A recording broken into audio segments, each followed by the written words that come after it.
Capítulo 27. Puedes limpiarme. La lepra era la más temida de todas las enfermedades conocidas en el Oriente. Su carácter incurable y contagioso y sus efectos horribles sobre sus víctimas llenaban a los más valientes de temor. Entre los judíos era considerada como castigo por el pecado, y por lo tanto se la llamaba el azote, el dedo de Dios. Profundamente arraigada, imposible de borrar, mortífera, era considerada como un símbolo del pecado. La ley ritual declaraba inmundo al leproso. Como si estuviese ya muerto, era despedido de las habitaciones de los hombres. Cualquier cosa que tocase quedaba inmunda, y su aliento contaminaba el aire. El sospechoso de tener la enfermedad debía presentarse a los sacerdotes, quienes habían de examinarle y decidir su caso. Si le declaraban leproso, era aislado de su familia, separado de la congregación de Israel y condenado a asociarse únicamente con aquellos que tenían una aflicción similar. La ley era inflexible en sus requerimientos. Ni aun los reyes y gobernantes estaban exentos. Un monarca atacado por esa terrible enfermedad debía entregar el cetro y huir de la sociedad. Lejos de sus amigos y parentela, el leproso debía llevar la maldición de su enfermedad. Estaba obligado a publicar su propia calamidad, a rasgar sus vestiduras y a hacer resonar la alarma para advertir a todos que huyesen de su presencia contaminadora. El clamor «inmundo, inmundo», que en tono triste exhalaba el desterrado solitario, era una señal que se oía con temor y aborrecimiento.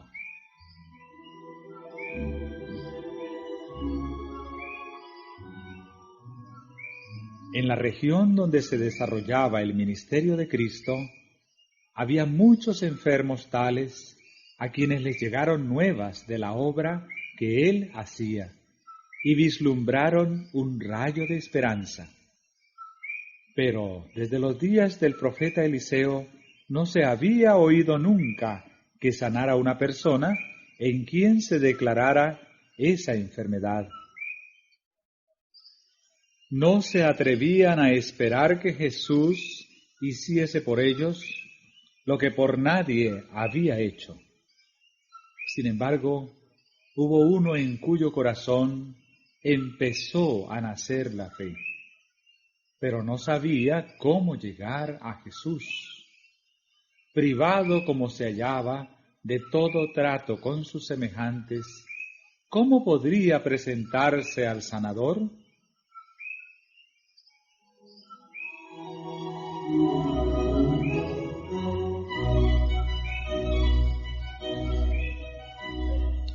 Y además se preguntaba si Cristo le sanaría a él. ¿Se rebajaría hasta fijarse en un ser de quien se creía que estaba sufriendo un castigo de Dios? ¿No haría como los fariseos y aun los médicos, es decir, pronunciar una maldición sobre él y amonestarle a huir de las habitaciones de los hombres? Reflexionó en todo lo que se le había dicho de Jesús. Ninguno de los que habían pedido su ayuda había sido rechazado. El pobre hombre resolvió encontrar al Salvador. Aunque no podía penetrar en las ciudades, tal vez llegase a cruzar su senda en algún atajo de los caminos de la montaña. o le hallase mientras enseñaba en las afueras de algún pueblo.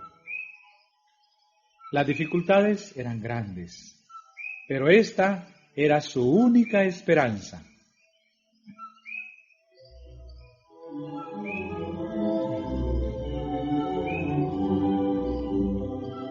El leproso fue guiado al Salvador. Jesús estaba enseñando a orillas del lago, y la gente se había congregado en derredor de él. De pie a lo lejos, el leproso alcanzó a oír algunas palabras de los labios del Salvador. Le vio poner sus manos sobre los enfermos. Vio a los cojos, los ciegos, los paralíticos y los que estaban muriendo de diversas enfermedades levantarse sanos, alabando a Dios por su liberación. La fe se fortaleció en su corazón. Se acercó más y más a la muchedumbre. Las restricciones que le eran impuestas, la seguridad de la gente y el temor con que todos le miraban, todo fue olvidado. Pensaba tan solo en la bendita esperanza de la curación.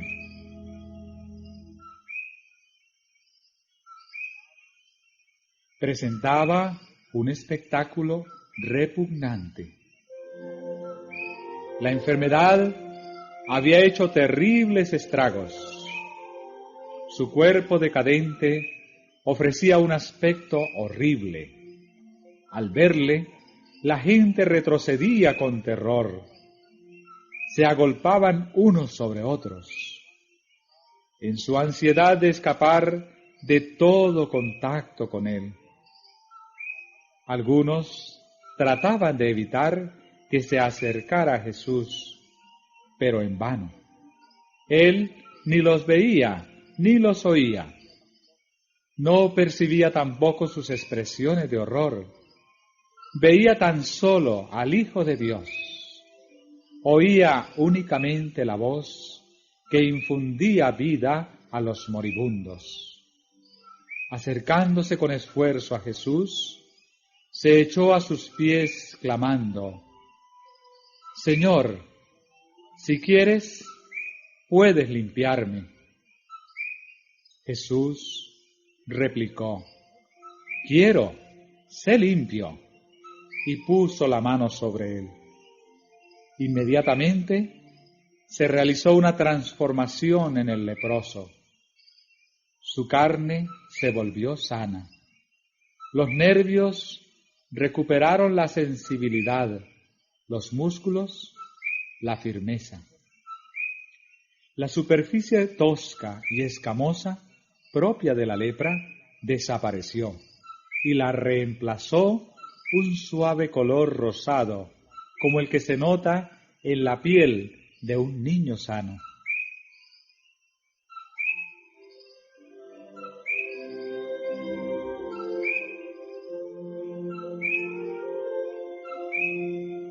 Jesús encargó al hombre que no diese a conocer la obra en él realizada, sino que se presentase inmediatamente con una ofrenda al templo.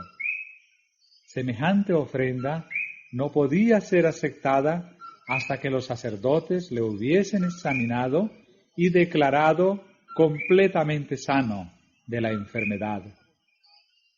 Por poca voluntad que tuviesen para cumplir este servicio, no podían eludir el examen y la decisión del caso. Las palabras de la Escritura demuestran con qué urgencia Cristo recomendó a este hombre la necesidad de callar y obrar prontamente. Entonces le apercibió y despidióle luego, y le dice: «Mira, no digas a nadie nada, sino ve, muéstrate al sacerdote y ofrece por tu limpieza lo que Moisés mandó para testimonio a ellos».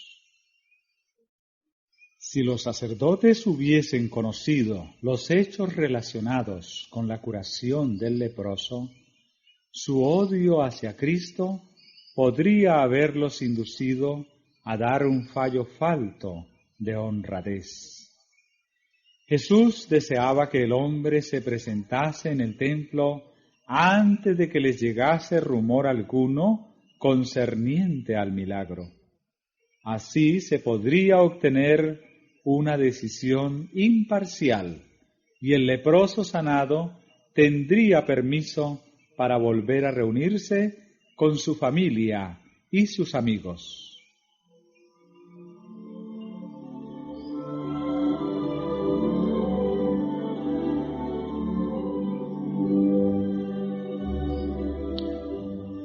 Jesús tenía otros objetos en vista al recomendar silencio al hombre.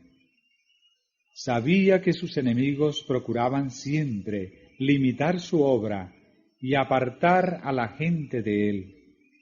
Sabía que si se divulgaba la curación del leproso, otros aquejados por esta terrible enfermedad se agolparían en derredor suyo y se haría correr la voz de que su contacto iba a contaminar a la gente.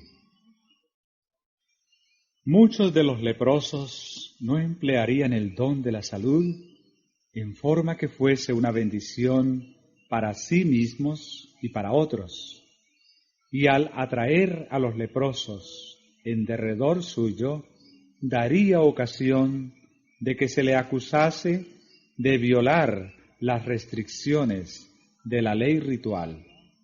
Así quedaría estorbada su obra de predicar el Evangelio.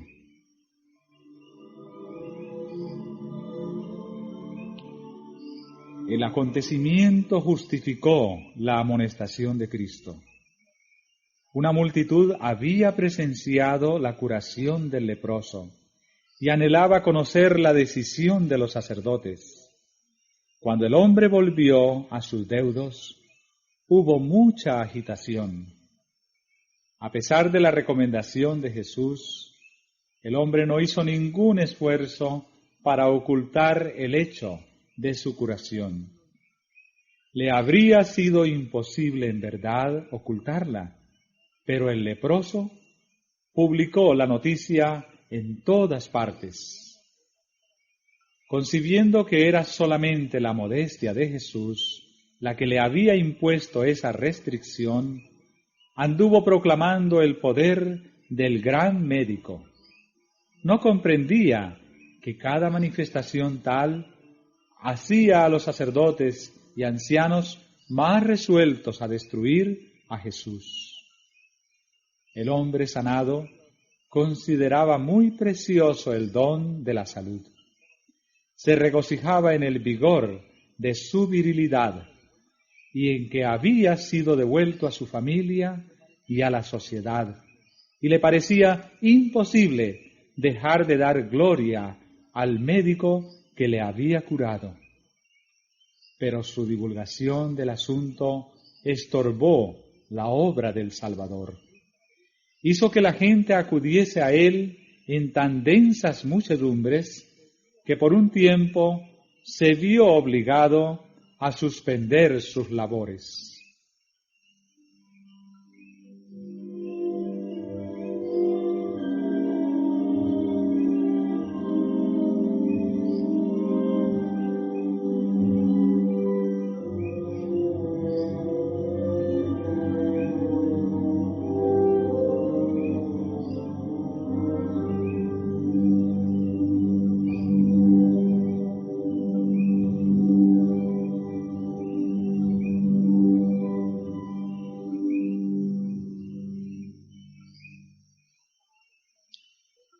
Cada acto del ministerio de Cristo tenía un propósito de largo alcance. Abarcaba más de lo que el acto mismo revelaba. Así fue en el caso del leproso.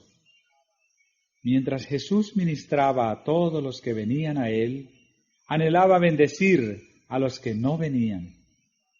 Mientras atraía a los publicanos, los paganos y los samaritanos anhelaban alcanzar a los sacerdotes y maestros que estaban trabados por el prejuicio y la tradición. No dejó sin probar medio alguno por el cual pudiesen ser alcanzados. Al enviar a los sacerdotes el leproso que había sanado, daba a los primeros un testimonio que estaba destinado a desarmar sus prejuicios.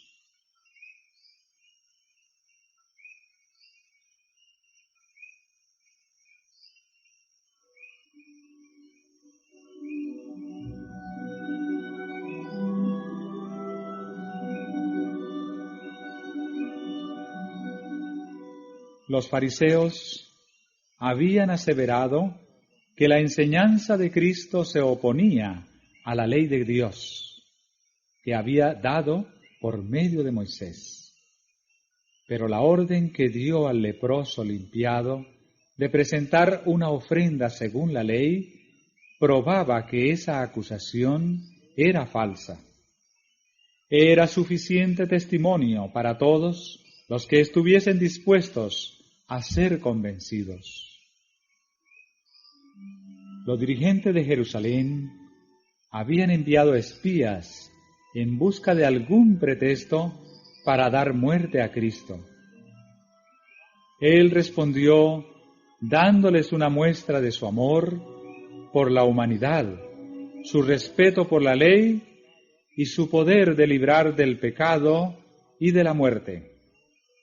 Así testificó acerca de ellos.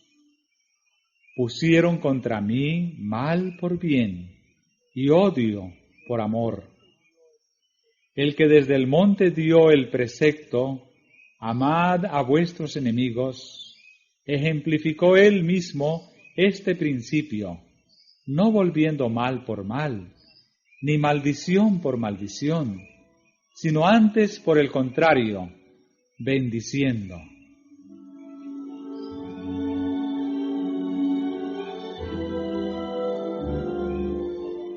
Los mismos sacerdotes que habían condenado al leproso al destierro certificaron su curación. Esta sentencia promulgada y registrada públicamente era un testimonio permanente en favor de Cristo. Y como el hombre sanado quedaba reintegrado a la congregación de Israel bajo la garantía de los mismos sacerdotes de que no había en él rastro de la enfermedad, venía a ser un testigo vivo a favor de su benefactor. Con alegría presentó su ofrenda y ensalzó el nombre de Jesús. Los sacerdotes quedaron convencidos del poder divino del Salvador. Tuvieron oportunidad de conocer la verdad y sacar provecho de la luz. Si la rechazaban, se apartaría de ellos para no volver nunca.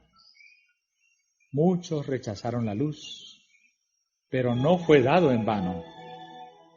Fueron conmovidos muchos corazones que por un tiempo no dieron señal de serlo. Durante la vida del Salvador, su misión pareció recibir poca respuesta de amor de parte de los sacerdotes y maestros, pero después de su ascensión, una grande multitud de los sacerdotes obedecía a la fe.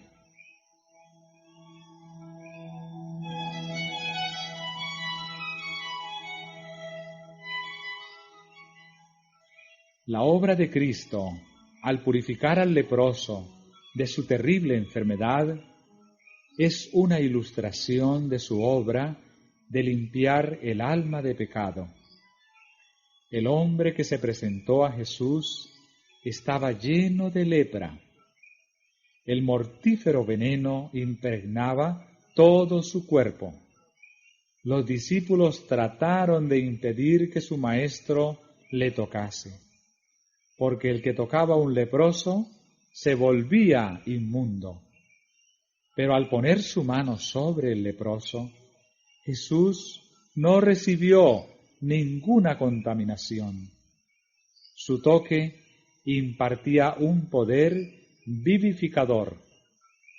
La lepra fue quitada.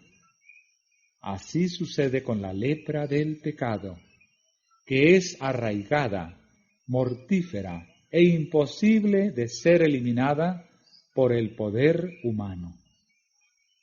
Toda cabeza está enferma y todo corazón doliente. Desde la planta del pie hasta la cabeza no hay en él cosa ilesa, sino herida, hinchazón y podrida llaga. Pero Jesús, al venir a morar en la humanidad, no se contamina. Su presencia tiene poder para sanar al pecador. Quien quiera caer a sus pies diciendo con fe: Señor, si quieres, puedes limpiarme, oirá la respuesta: quiero, sé limpio.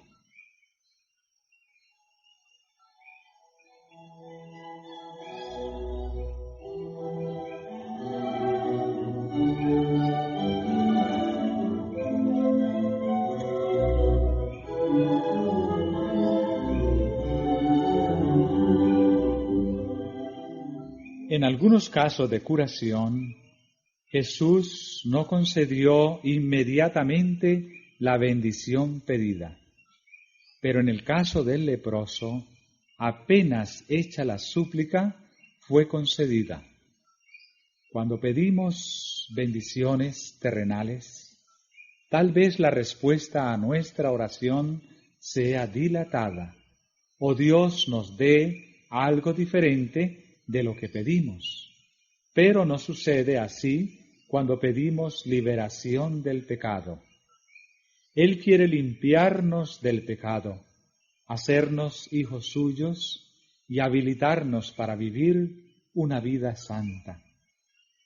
Cristo se dio a sí mismo por nuestros pecados para librarnos de este presente siglo malo, conforme a la voluntad de Dios y Padre nuestro. Y esta es la confianza que tenemos en Él, que si demandáremos alguna cosa conforme a su voluntad, Él nos oye. Y si sabemos que Él nos oye en cualquiera cosa que demandáremos, sabemos que tenemos las peticiones que le hubiéremos demandado. Si confesamos nuestros pecados, Él es fiel y justo para que nos perdone nuestros pecados y nos limpie de toda maldad.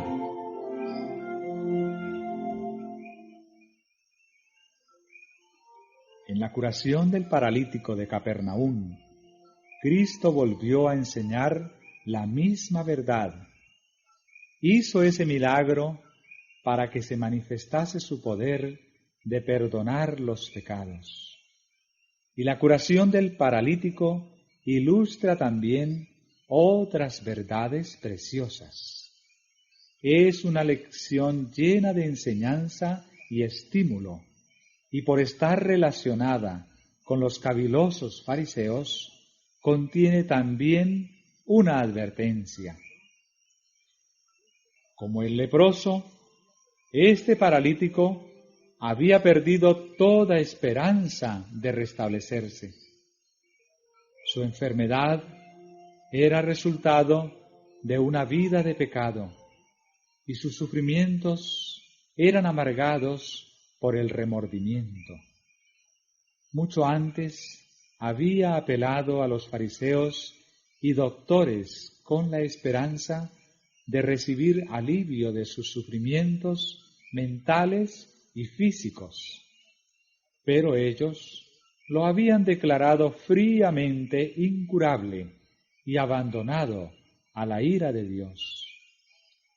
Los fariseos consideraban la aflicción como una evidencia del desagrado divino y se mantenían alejados de los enfermos y menesterosos. Sin embargo, cuán a menudo los mismos que se exaltaban como santos eran más culpables que aquellos dolientes a quienes condenaban. El paralítico se hallaba completamente desamparado y, no viendo perspectiva de ayuda en ninguna parte, se había sumido en la desesperación. Entonces oyó hablar de las obras maravillosas de Jesús. Le contaron que otros tan pecaminosos e imposibilitados como él habían quedado sanos. Aún leprosos habían sido limpiados.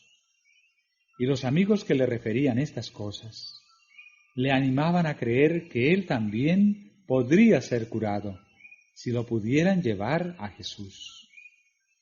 Pero su esperanza decaía cuando recordaba cómo había contraído su enfermedad.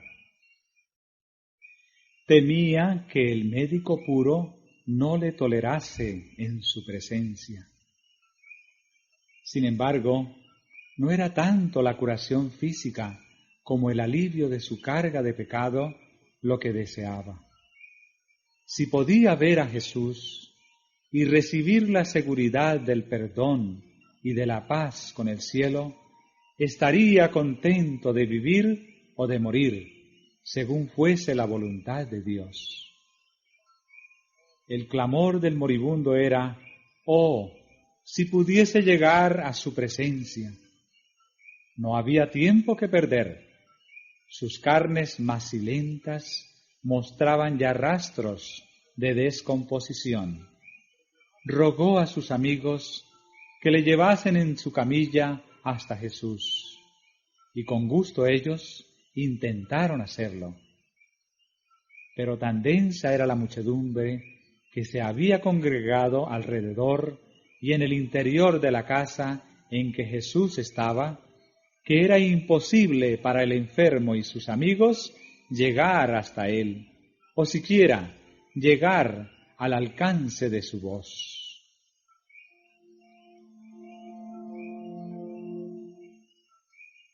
Jesús estaba enseñando en la casa de Pedro.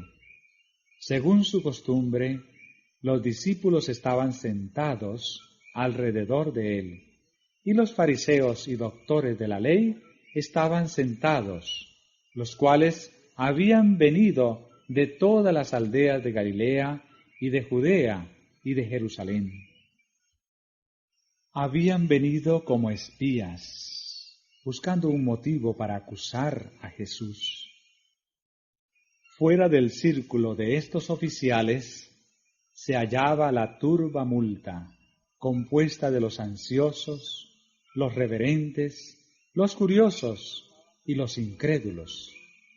Estaban representadas diversas nacionalidades y toda la escala social. Y la virtud del Señor estaba allí para sanarlos. El espíritu de vida se cernía sobre la asamblea, pero los fariseos y doctores no discernían su presencia, no sentían necesidad alguna, y la curación no era para ellos. A los hambrientos hinchió de bienes, y a los ricos envió vacíos.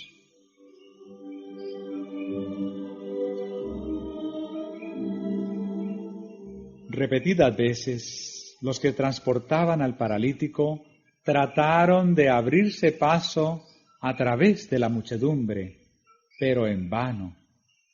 El enfermo miraba en derredor suyo con angustia indecible. ¿Cómo podía abandonar su esperanza cuando la ayuda que había anhelado durante tanto tiempo estaba tan cerca? Por su indicación, sus amigos le llevaron al techo de la casa, y abriendo un boquete en dicho techo, le bajaron a los pies de Jesús. El discurso quedó interrumpido. El Salvador miró el rostro entristecido y vio los ojos suplicantes que se clavaban en él. Comprendía el caso. Había atraído así este espíritu perplejo y combatido por la duda. Mientras el paralítico estaba todavía en su casa, el Salvador había convencido su conciencia. Cuando se arrepintió de sus pecados y creyó en el poder de Jesús para sanarle, la misericordia vivificadora del Salvador había bendecido primero su corazón anhelante. Jesús había visto el primer destello de la fe convertirse en la creencia de que Él era el único auxiliador del pecador y la había visto fortalecerse con cada esfuerzo hecho para llegar a su presencia.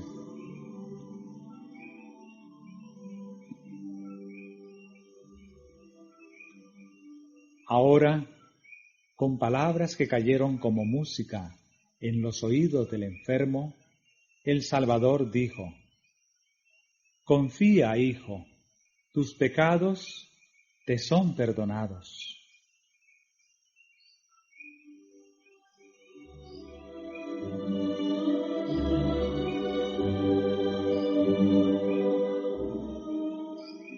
La carga de desesperación se desvaneció del alma del enfermo. La paz del perdón penetró en su espíritu y resplandeció en su rostro.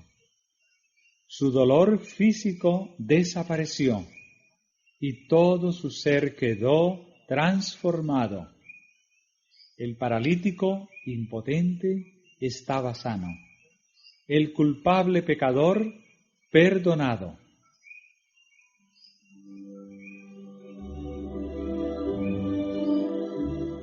Con fe sencilla aceptó las palabras de Jesús como la bendición de una nueva vida.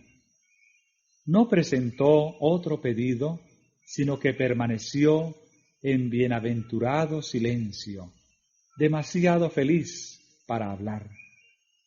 La luz del cielo se reflejaba en su semblante, y los concurrentes miraban la escena con reverencia.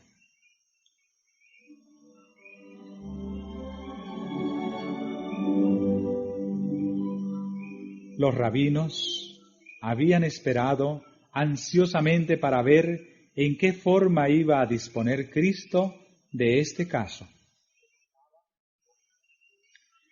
Recordaban cómo el hombre se había dirigido a ellos en busca de ayuda y le habían negado toda esperanza o simpatía.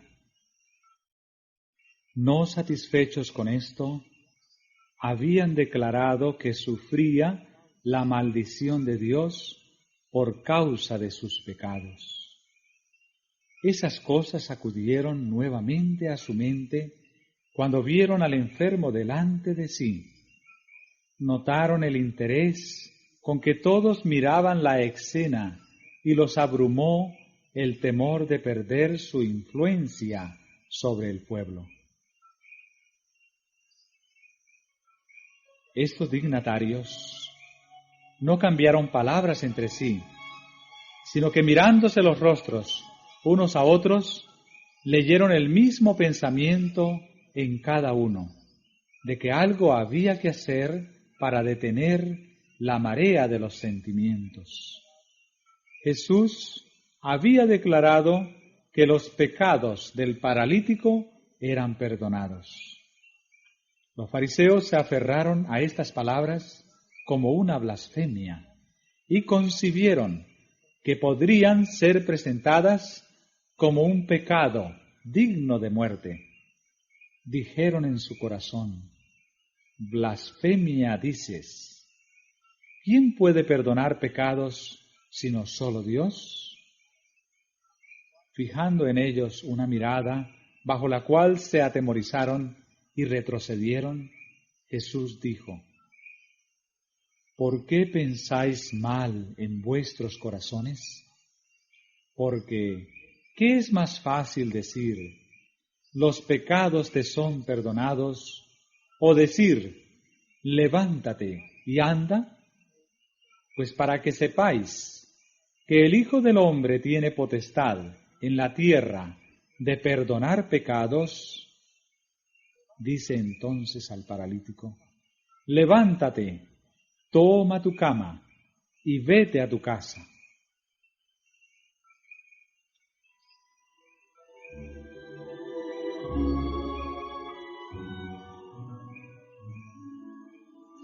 Entonces el que había sido traído en una camilla a Jesús se puso de pie con la elasticidad y fuerza de la juventud.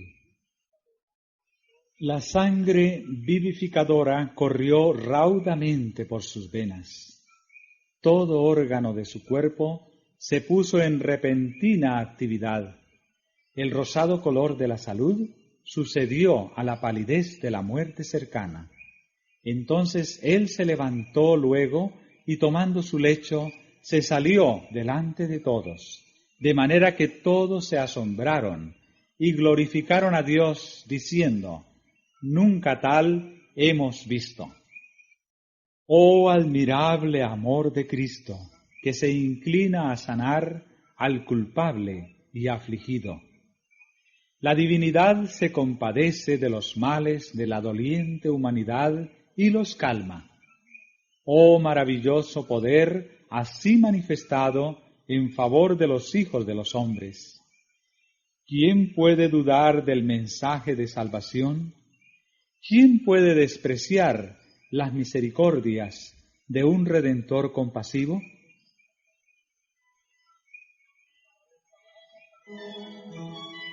Para restaurar la salud a ese cuerpo que se corrompía, no se necesitaba menos que el poder creador. La misma voz que infundió vida al hombre creado del polvo de la tierra, había infundido vida al paralítico moribundo. Y el mismo poder que dio vida al cuerpo, había renovado el corazón. El que en la creación dijo y fue hecho, mandó y existió, había infundido por su palabra vida al alma muerta en delitos y pecados. La curación del cuerpo era una evidencia del poder que había renovado el corazón. Cristo ordenó al paralítico que se levantase y anduviese. Para que sepáis, dijo, que el Hijo del Hombre tiene potestad en la tierra de perdonar pecados. El paralítico halló en Cristo curación, tanto para el alma como para el cuerpo. La curación espiritual fue seguida por la restauración física. Esta lección no debe ser pasada por alto. Hay hoy día miles que están sufriendo de enfermedad física y que, como el paralítico, están anhelando el mensaje: tus pecados te son perdonados. La carga del pecado con su intranquilidad y deseos no satisfechos es el fundamento de sus enfermedades.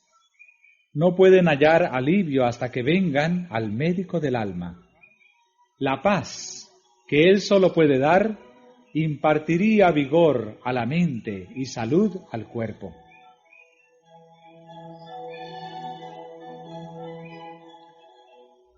Jesús vino para deshacer las obras del diablo. En él estaba la vida, y él dice: yo he venido para que tengan vida y para que la tengan en abundancia. Él es un espíritu vivificante y tiene todavía el mismo poder vivificante que, mientras estaba en la tierra, sanaba a los enfermos y perdonaba al pecador. Él perdona todas tus iniquidades. Él sana todas tus dolencias.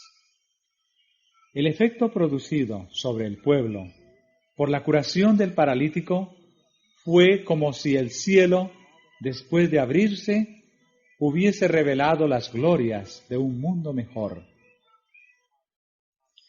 Mientras que el hombre curado pasaba por entre la multitud, bendiciendo a Dios a cada paso y llevando su carga como si hubiese sido una pluma, la gente retrocedía para darle paso, y con temerosa reverencia le miraban los circunstantes, murmurando entre sí: hemos visto maravillas hoy.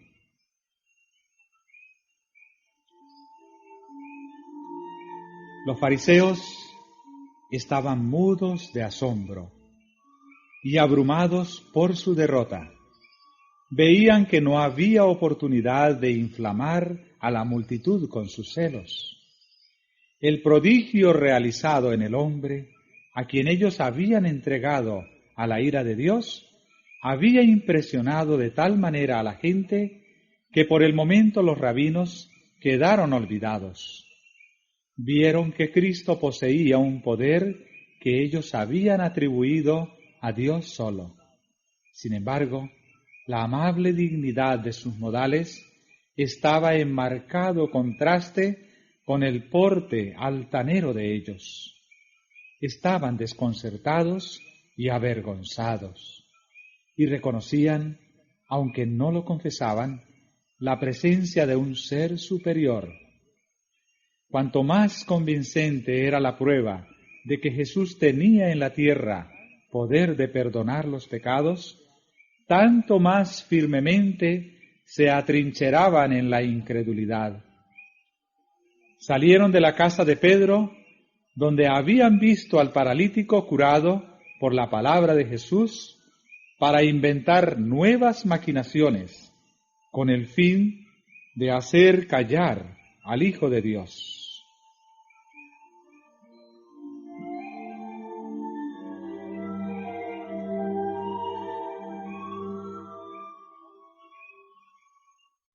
La enfermedad física, por maligna que fuese y arraigada que estuviera, era curada por el poder de Cristo. Pero la enfermedad del alma se apoderaba más firmemente de aquellos que cerraban sus ojos para no ver la luz. La lepra y la parálisis no eran tan terribles como el fanatismo y la incredulidad. En la casa del paralítico sanado hubo gran regocijo cuando él volvió a su familia, trayendo con facilidad la cama sobre la cual se le había llevado de su presencia poco tiempo antes. Le rodearon con lágrimas de alegría, casi sin atreverse a creer lo que veían sus ojos. Estaba delante de ellos en el pleno vigor de la virilidad. Aquellos brazos que ellos habían visto sin vida obedecían prestamente a su voluntad. La carne que se había encogido, adquiriendo un color plomizo, era ahora fresca y rosada. El hombre andaba con pasos firmes y libres. En cada rasgo de su rostro estaban escritos el gozo y la esperanza, y una expresión de pureza y paz había reemplazado los rastros del pecado y del sufrimiento. De aquel hogar subieron alegres palabras de agradecimiento, y Dios quedó glorificado por medio de su Hijo, que había devuelto la esperanza al desesperado y fuerza al abatido. Este hombre y su familia estaban listos para poner sus vidas por Jesús. Ninguna duda enturbiaba su fe, ninguna incredulidad manchaba su lealtad hacia aquel que había impartido luz a su oscurecido hogar.